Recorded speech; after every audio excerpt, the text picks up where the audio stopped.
आगे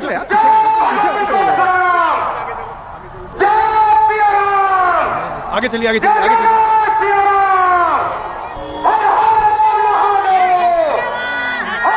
सामने ना आइएगा, सामने ना आइएगा। हम लोगों के बीच में और आप लोगों से मेरा विनम्र अनुरोध है कि कोई भी इधर नहीं जाएगा। सामने ना आइएगा, सामने ना आइएगा। उनका मंत्रोच्चार के साथ स्वागत करेंगे। माइक वाले भाइयों से अनुरोध है कि एक कॉर्डलेस माइक हमारे बटुक भाइयों को दे दें। जो बटुक ब्राह्मण रास्ते में खड़े हुए हैं उनको मंत्रोच्चार के लिए दे दें। और इसके बाद आप लोग जय परशुराम कहते रहिएगा, वहाँ मंत्रोच्चार चलेगा और मुख्य अतिथि आने वाले हम लोग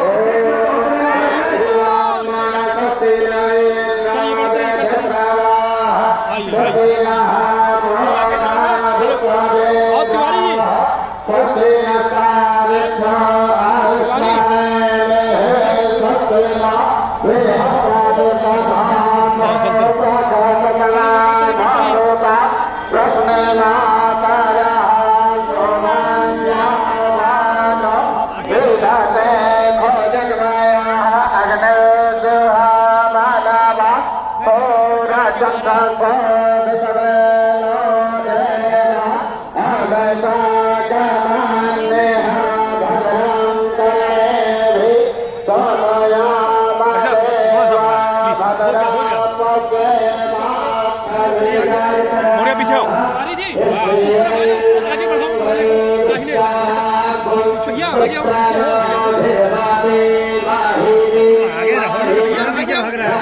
हाँ ठीक है ठीक है ठीक है।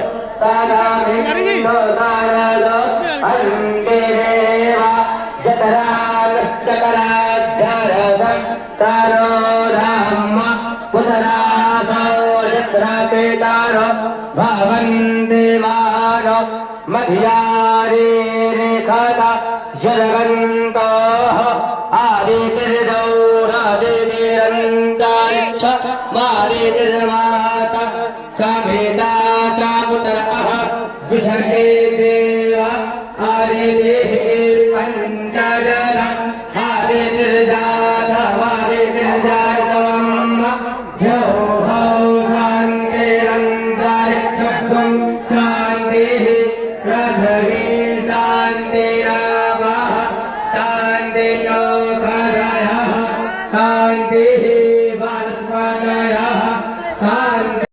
हे ब्रह्म ऋषियों, आप अपने अपने अपने अपने वचन में जब श्री राम जन्मभूमि का निर्माण हो रहा होगा 22 जनवरी को, तो आप लोग अपने अपने मंदिरों में जब घंटा और घड़ियाल बजाएंगे, जब हनुमान चालीसा करेंगे, जब सुंदर गान करेंगे, जब ईश्वर का स्मरण करेंगे, जब थालियां बजाएंगे, जब विभिन्न प्रकार का स्क्रीन लगाकर वो राम लला के दर्शन का सीधे से विस्तार देखेंगे, उसी दिन समझ लो कि इस देश में राम नाम की धूम मच गई और यहाँ पर एक ऐसे साम्राज्य की स्थापना हो गई जिसके लिए आप लोगों का जीवन तपस्वी हुआ था। मैं यही कहना चाहता हूं। लोग कहते हैं कि डॉक्टर साहब आप पढ़े लिखे हो, आप ऐसी बातें क्यों करते हो? मैंने कहा ब्राह्मण कभी किसी का अहित नहीं कर सकता है। शादी विवाह होती है ना, तो पंडित जी आते हैं तो विवाह के समय कहते हैं एक नेक है नाई भाई का, एक लोहार भाई का, एक तेली भाई का, एक धोबी जी का, एक जो है वो किसी और का। राशन आएगा वैश्य के यहाँ से, रक्षा का काम होगा क्षत्रिय के द्वारा। यानी ब्राह्मण एक कड़ी है जो समाज के विभिन्न वर्गों को जोड़ने की शक्ति रखता है। ब्राह्मण विध्वंसक नहीं है, ब्राह्मण समन्वयक है और समन्वयक ही सबको जोड़ सकता है। इसलिए ब्राह्मणों को गाली देने वालों, ब्राह्मण का श्राप बाहर दिखाई नहीं पड़ता है, लेकिन अंदर ही अंदर ऐसा मंत्र फूंक देते हैं कि मत ही भ्रष्ट हो जाती है। और आजकल तो लग रहा है कोई एक दो पार्टियों के नेताओं की मत भ्रष्ट होना शुरू हो गई है।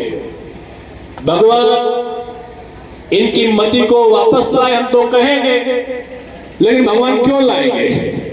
क्योंकि ब्राह्मण देवता तो मंत्र ही जप रहे हैं। क्योंकि ये ऐसी भाषा का इस्तेमाल करते हैं। ब्राह्मण गाली नहीं दे सकता, ब्राह्मण हिंसा नहीं कर सकता, ब्राह्मण अपमान करके मारपीट और गाली गलौज नहीं कर सकता, लेकिन ब्राह्मण के मुंह से निकला श्राप इनके राजनीतिक अस्तित्व को समाप्त कर सकता है।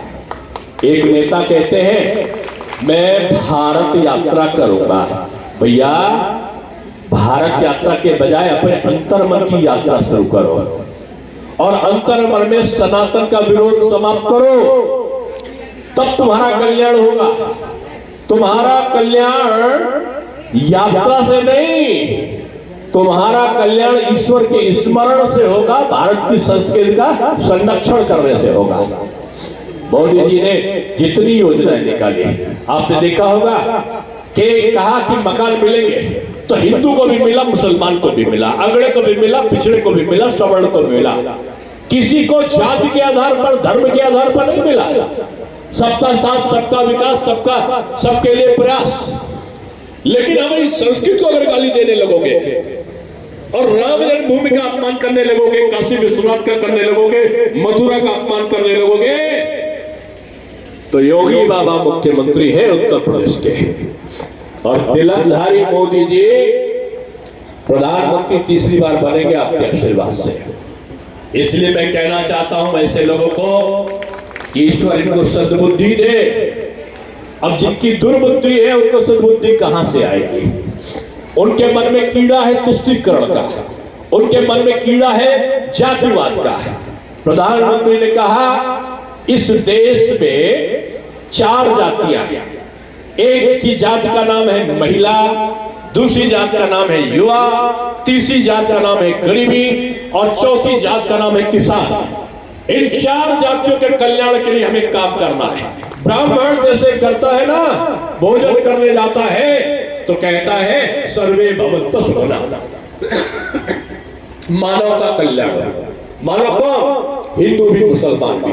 मानव कौन? ये अगड़ा भी, पिछड़ा भी, अनुसूचित जनजाति भी। ब्राह्मण कभी अपने लिए नहीं कहता केवल ब्राह्मणों का कल्याण हो, वो कहता है मानव का कल्याण हो, प्राणियों में सद्भावना हो। वो तो भगवान वास कर रहे कड़कड़ में व्याप्त हैं। वो बरगद का पेड़ दिखाई पड़ जाए, कहेगा हाथ जोड़कर डोरा बांधो, इसमें पति के जीवन का संरक्षण होता है। तुलसी माता का पौधा लगाओ, घर में समृद्धि आती है। ये पीपल का पेड़ जो है उनको प्रणाम करो, इसमें ब्रह्मदेव बाबा रहते हैं। ये चूहा जो फसल को खा जाता है उनको भी कहते हैं ये गणेश भगवान की सवारी है। जो शेर आता है हमारे प्राण को ले सकता है, उसको भी कहते हैं प्रणाम करो, ये माता दुर्गा जी की सवारी है। जो सांप काट ले, नाग जो विष का पूरा भंडार लिए घूमता है, उसको भी हिंदू धर्म के लोग कटोरा में दूध लेके कहते हैं हे नाग देवता मेरी रक्षा करना। ये हिंदू धर्म सहिष्णु है, दूसरे के कल्याण के लिए है, सबके हित रक्षण के लिए है, सबको बांधने के लिए है। लेकिन ये बोलते हैं हिंदू धर्म धोखा है। अखिलेश, आप पढ़े लिखे हैं, ऑस्ट्रेलिया से पढ़कर आए हैं, आप बताइए अगर धोखा था तो आपने जन्म प्रमाण पत्र में अपना हिंदू धर्म क्यों लिखा है? अगर ये धोखा था तो आपने जो अपना सर्टिफिकेट विधायक के लिए जमा किया है उसमें अपने धर्म के आगे आपने क्यों लिखा है जाति यादव और धर्म हिंदू? आपने क्यों लिखा है? आप यदुवंशियों को इतना कमजोर मत समझो, यदुवंशी भी कट्टर हिंदू है और यादव समाज भी अगर खड़ा हो गया ना तो बता देगा कि हिंदू धर्म पे आ गई तो कोई अपना नहीं है। मैं तो कहता हूं कि अब देख लेना और कोई खड़ा होना हो, उत्तर प्रदेश का यादव तो खड़ा ही हो जाएगा, क्योंकि उससे बड़ा हिंदू का विचारधारा बहुत कम लोगों में होती है।